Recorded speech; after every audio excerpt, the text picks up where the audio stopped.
Assalamualaikum warahmatullahi wabarakatuh. Perkenalkan, nama saya Sari Mulyana, NIM S1 B019193 dari Prodi PPKN. Pada kesempatan video ini, saya akan membahas tentang kesejahteraan masyarakat yang mulai menurun. Seperti yang kita ketahui, pada saat ini Indonesia sedang dilanda oleh pandemi COVID-19 atau yang lebih dikenal sebagai virus corona.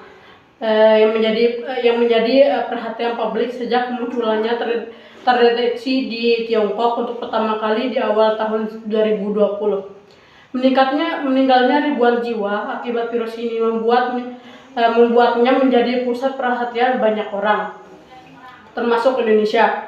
Pandemi COVID-19 ini terbukti telah memberikan tekanan pada kondisi ekonomi dan sosial di Indonesia sejak akhir tahun 2019. Dampak ekonomi ini berdampak luas di seluruh Indonesia. Perekonomian masing-masing daerah terancam, ditambah dengan kondisi daerah yang lebih buruk dari sebelumnya. Yang dimana karena hal tersebut, pemerintah Indonesia langsung mengambil langkah agresif agar angka penyebaran bisa ditekan semaksimal mungkin. Indonesia lebih memilih pembatasan sosial atau sering disebut social distancing sebagai solusi daripada melakukan lockdown, yaitu mengunci akses masuk dan keluar wilayah bagi siapapun untuk mencegah penyebaran virus ini yang pada umumnya digunakan oleh kebanyakan negara. Inti dari pembatasan sosial ini adalah untuk menjauhi diri dari aktivitas sosial secara langsung dengan orang lain, sedangkan lockdown berarti penutupan secara langsung. Alasan utama atau fundamental kenapa Indonesia lebih memilih memberikan pembatasan sosial adalah di mana banyak masyarakat Indonesia yang mengandalkan upah harian, jadi akan rawan mereka tidak bisa mencari mata pencaharian apabila diberlakukan. Menjaga jarak sosial setidaknya memberikan beberapa himbauan kepada seluruh warga negara, diantaranya adalah bekerja dari rumah, atau beribadah dari rumah. Karenanya itu Indonesia adalah negara berkembang, maka permasalahan kemiskinan ini merupakan masalah yang penting dan pokok dalam upaya pembangunannya. Keberagaman pandangan terhadap kemiskinan ini menunjukkan bahwa kemiskinan merupakan fenomena multidimensi, yang dimana fenomena ini membuat pengukuran kemiskinan itu menjadi tidak mudah. Namun dengan demikian kemiskinan tetap harus diukur sebagai gambaran dan bahan pengambilan kebijakan penanggulangan kemiskinan tersebut. World Bank Institute mengemukakan 4 alasan kemiskinan yang harus diukur. Yang pertama itu agar orang miskin terus berada dalam agenda dan diperhatikan. Yang kedua adalah mengidentifikasikan orang miskin dan keperluan investasi mengenai pengatasan kemiskinan tersebut. Yang ketiga adalah penataan atau evaluasi proyek atau kebijakan investasi terhadap penanggulangan kemiskinan tersebut. Yang keempat adalah evaluasi terhadap lembaga-lembaga pemerintah dalam pengatasan atau penanggulangan kemiskinan tersebut. Angka kemiskinan memiliki pengaruh signifikan positif terhadap total kasus COVID-19. Salah satu alasan hal ini terjadi adalah bahwa individu dan populasi miskin tidak memiliki akses ke pelayanan kesehatan dan mungkin mendapat informasi yang salah dan miskomunikasi karena kurangnya akses ke saluran informasi, sehingga akibatnya mereka lebih cenderung mengabaikan peringatan kesehatan masyarakat. Beberapa alasan utama seperti akomodasi yang terlalu padat, akses terbatas ke ruang pribadi, pekerjaan yang tidak fleksibel, dan kondisi kerja yang tidak stabil menjadi faktor yang meningkatkan paparan COVID-19 pada populasi miskin. Pandemi COVID-19 ini diprediksi akan memberikan dampak luas terhadap sektor-sektor seperti kinerja perdagangan, nilai tukar, aktivitas bisnis akan mengalami penurunan drastis. Dampak pandemi COVID-19 ini menyebabkan berkurangnya pasokan tenaga kerja, pengangguran, berkurangnya penghasilan, meningkatnya biaya melakukan bisnis di setiap faktor, termasuk gangguan jaringan produksi di setiap sektor. Pembatasan sosial yang diberlakukan oleh pemerintah menyebabkan seluruh masyarakat terkena dampak, terutama masyarakat golongan pendapatan menengah ke bawah dan pekerja harian. Kelompok masyarakat yang sebelumnya tidak termasuk miskin akhirnya menjadi miskin karena pembatasan berskala luas ini.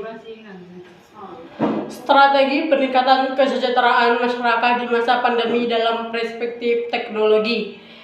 Saat ini kita berada pada zaman industri 4.0 yang dimana semua aktivitas kita lakukan dengan perkembangan teknologi yang sangat canggih dan juga memberikan kemudahan dalam melaksanakan kehidupan, mulai dari mendapatkan informasi dengan cepat dan mudah maupun berbelanja online.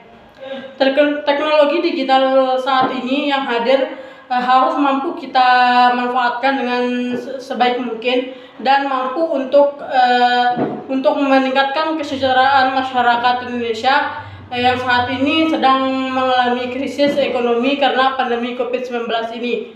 Mau tidak mau, suka tidak suka, hari ini kita yang sedang dibenturkan oleh kenyataan yang tidak bisa kita hindari karena pandemi COVID-19 ini. Peningkatan teknologi pun meningkat karena kita dipaksa hidup dan beradaptasi dengan teknologi, mulai dari dunia pendidikan sampai dunia perusahaan. Dengan meningkatnya penggunaan teknologi digital saat ini, khususnya di bidang di Indonesia, kita harus segera mengambil momentum atau kesempatan yang sangat bagus ini untuk meningkatkan kesejahteraan kita di masa pandemi.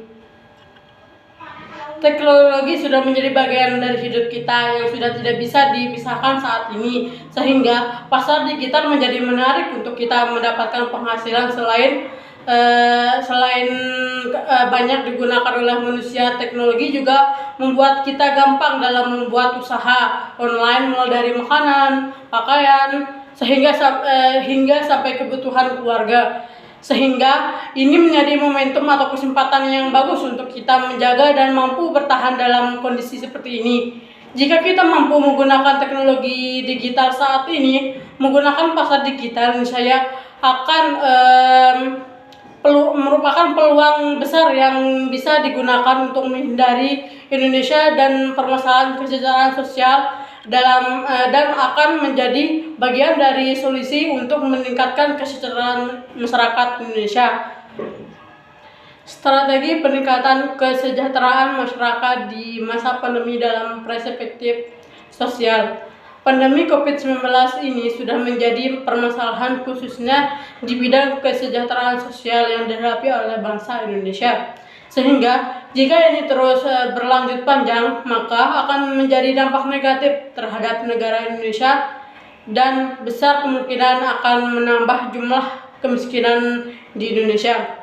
Setiap individu atau perorangan, keluarga, kelompok maupun masyarakat dapat menjadi potensi dan sumber kesejahteraan sosial karena dapat berperan serta untuk menjaga, menciptakan, mendukung, dan memperkuat penyelenggaraan kesejahteraan sosial. Pembangunan kesejahteraan sosial didefinisikan sebagai pendekatan pembangunan yang bertujuan untuk meningkatkan kualitas hidup masyarakat melalui peningkatan modal ekonomi, kemasyarakatan, dan perlindungan secara terintegrasi dan berkesinambungan. Yang pertama adalah kerjasama antara pemerintah dan masyarakat. Masyarakat dan pemerintah tidak bisa dipisahkan keberadaannya, dikarenakan tidak akan ada pemerintah jika tidak ada masyarakat, begitupun juga sebaliknya. Sehingga masyarakat dan pemerintah ini sangat memiliki peran penting untuk terus menjaga kesejahteraan, sehingga kita harus menggerakkan semua stakeholder yang ada di negeri ini, apalagi di masa pandemi seperti ini. Kita harus mampu bekerja sama dengan baik untuk menumpas COVID-19 ini agar Indonesia segera bangkit dan pulih sehingga kita semua bisa kembali hidup normal seperti sebelumnya. Dan mari kita bergerak bersama untuk memulihkan apa yang menjadi persoalan yang belum terselesaikan karena pandemi COVID-19 ini, terutama di sektor ekonomi. Karena dengan ekonomi yang tumbuh dan baik dan menciptakan kesejahteraan bagi kita dan keluarga, serta dapat membentuk orang lain yang sedang membutuhkan. Pertumbuhan ekonomi ini merupakan sarana untuk mencapai kesejahteraan paling utama dalam masyarakat, sehingga kita harus mampu bekerja dengan baik agar pandemi ini berakhir. Jika negara-negara lain mampu untuk bangkit dan melewati masa pandemi COVID-19 ini dengan baik, maka kita pun harus mampu baik serta belajar dari negara lain bagaimana penanganannya yang baik dan upaya untuk menghilangkan pandemi COVID-19 ini. Yang kedua adalah pengembangan masyarakat, di mana pandemi seperti ini kita memiliki tantangan tersendiri untuk mampu memberikan pengembangan kepada masyarakat, sehingga lembaga yang memiliki peran sangat penting ini adalah desa atau kelurahan. Karena kita bisa mulai dari ruang lingkup terkecil dulu untuk mampu mengembangkan potensi masyarakat kita. Desa yang memiliki lahan pertanian luas, mari kita semaksimal mungkin untuk menjaga pangan kita tetap stabil dengan dukungan oleh para desa atau kelurahan setempat. Demikian juga dengan desa atau kelurahan yang memiliki lautan yang besar, kita dukung nelayan untuk menangkap ikan dengan semaksimal. Serta semua desa yang ada di Indonesia yang memiliki sumber penghasilan harus kita dukung dengan semaksimal mungkin agar kesejahteraan terhadap masyarakat desa minimal bisa tetap stabil. Setelah ruang lingkup terkecil desa atau kelurahan sukses untuk memberikan pengembangan terhadap masyarakatnya, maka selanjutnya kita minta dukungan dari pemerintah Pemkab atau pemerintah kabupaten, kota maupun provinsi, sehingga ini akan menjadi solusi yang baik untuk terus meningkatkan kesejahteraan terhadap masyarakat. Jika semua stakeholder mampu kita ajak untuk keinginan untuk bekerja sama, sehingga membentuk suatu keinginan yang kolektif seperti pasti Indonesia mampu untuk segera menyelesaikan masalah pandemi COVID-19 ini. Serta kita harus pintar-pintar untuk mencari peluang yang mampu menjaga kestabilan kesejahteraan masyarakat Indonesia itu sendiri. Dalam upaya tersebut, kita juga harus mampu menghindari budaya-budaya konsumtif, membeli dan mengkonsumsi barang-barang tanpa batas dan pertimbangan yang rasional, ataupun mengkonsumsi barang-barang yang sebelumnya kurang diperlukan secara berlebihan. Sehingga jika kita mampu meminimalisir pengeluaran yang kurang kita butuhkan, setidaknya kita sedang menjaga keadaan ekonomi kita tetap stabil. Karena sudah kita ketahui bahwa pandemi COVID-19 ini mempengaruhi semua kehidupan dan berdampak terhadap semuanya. Jadi kita harus pintar-pintar untuk mencari peluang dan juga harus menghilangkan budaya konsumtif yang berdampak buruk apalagi di masa pandemi seperti ini. Serta dengan kemajuan teknologi saat ini bisa membantu kita dalam menghadapi persoalan-persoalan yang cukup serius.